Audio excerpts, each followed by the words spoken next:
Hi friends, welcome to VRA cooking channel. ఈరోజు recipe వచ్చి ఆలూ పకోడీ ఎలా చేయాలో చూపిస్తాను. ఈవినింగ్ టైం స్నాక్స్లా ఇలా చేసుకొని తింటే చాలా టేస్టీగా ఉంటుంది. ఎప్పుడు పకోడీ కాకుండా ఇలా కొంచెం డిఫరెంట్గా ఆలు వేసుకొని పకోడీ చేసుకోవచ్చు. ముందుగా ఒక బౌల్ తీసుకొని పొడుగుగా కట్ చేసి పెట్టుకున్న ఆనియన్ వేసుకోవాలి. ఆనియన్ వేసుకున్న తర్వాత ఇలా బాగా కలుపుకుంటే అవి బాగా విడిపోతాయి.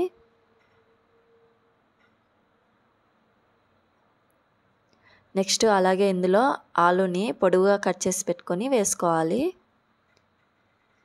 ఇంకా పచ్చిమిర్చి కూడా పొడుగుగా కట్ చేసి పెట్టుకొని వేసుకోవాలి. నెక్స్ట్ ఇందులో ఒక కప్పు దాకా కార్న్ఫ్లోర్ వేసుకోవాలి. తగినంత శనగపిండి వేసుకోవాలి. ఒక 2 to 3 టేబుల్ స్పూన్ కారం వేసుకోవాలి. అలాగే తగినంత ఉప్పు వేసుకోవాలి. మనం ఇక్కడ ఆల్రెడీ పచ్చిమిర్చి వేస్తున్నాం కాబట్టి కారం కొంచెం వేసుకోవాలి.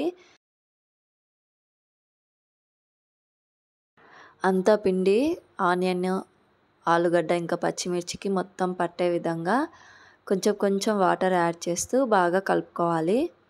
ఎక్కువ నీళ్ళు వేయకూడదు, కొంచెమే వాటర్ యాడ్ చేసుకుంటూ పిండి పట్టే విధంగా కలుపుకోవాలి.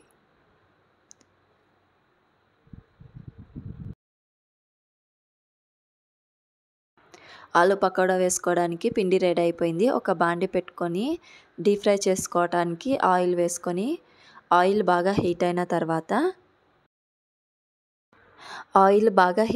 తర్వాత మనం ముందుగా కలిపి పెట్టుకున్న పిండిని ఇందులో పకోడాలాగా వేసుకోవాలి. ఇలా పకోడీలా వేసుకున్న తర్వాత రెండు వైపులో తిప్పుకుంటూ గోల్డెన్ కలర్ వచ్చేదాకా డీప్ ఫ్రై చేసుకోవాలి. ఎప్పుడు చేసుకునే పకోడీలా కాకుండా ఇలా కొంచెం డిఫరెంట్గా ఆలు వేసుకొని చేసుకుంటే టేస్ట్ కూడా చాలా అదిరిపోతుంది. చాలా ఈజీగా కూడా చేసుకోవచ్చు.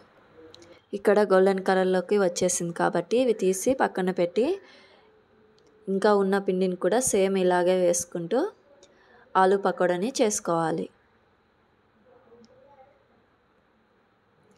ఇంకో వైపు తిప్పుకుంటూ గోల్డెన్ కలర్ వచ్చేదాకా డీప్ ఫ్రై చేసుకోవాలి. ఇంతేనండి, చాలా ఈజీగా మనము ఆలు పకోడీని చేసుకోవచ్చు. చాలా టేస్టీగా కూడా ఉంటుంది. మీరు కూడా ఒకసారి ఇంట్లో చేసి చూడండి. అలాగే నా ఛానల్ని ఫస్ట్ టైం చూసినట్టయితే సబ్స్క్రైబ్ చేయండి. Thank you.